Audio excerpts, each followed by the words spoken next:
Sasot. Etong si Sasot daw. Ayan, ang hilig mo daw po na mang-insulto ng mga kababayan natin.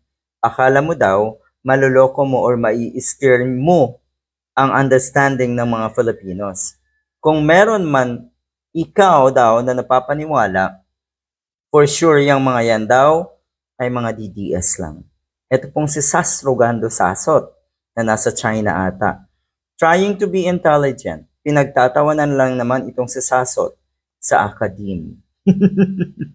Yan yung sistema rin ng mga diehard. Ano ho? Lalo na po yung mga nasa social media na akala nila talaga may dunong.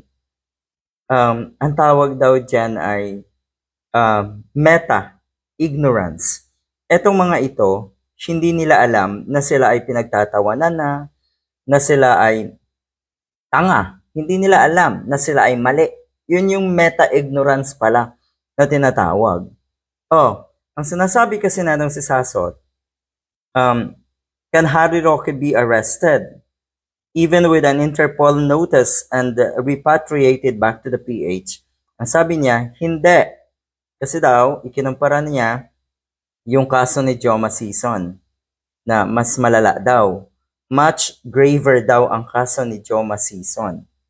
Kaya hindi daw mapapauwi si Harry Roque. The Netherlands daw o sa Europa daw, ina-acknowledge yung mga ganitong asylum seeker. Pero ang punto kasi daw dyan, may personal na kaso si Harry Roque. Hindi siya kinakalaban ng gobyerno. Ibig sabihin, hindi political persecution ang nangyayari kay Roque. Kumpara daw kay Joma Sison, na ang ipinaglaban niya or ang kalaban niya ay ang Estado mismo. Bobo ka daw, sabi na itong isa. Iba ang sitwasyon ni Joma Sison sa sitwasyon ni Harry Roque. Sison's case was political. Harry's is criminal, which is qualified human trafficking. At ang totoo daw niyan, malaking kaso rin para sa bansa sa Europa, mga bansa sa Europa, etong qualified human trafficking. Further, the government of the Netherlands granted asylum to Professor Joma Sison in 1995.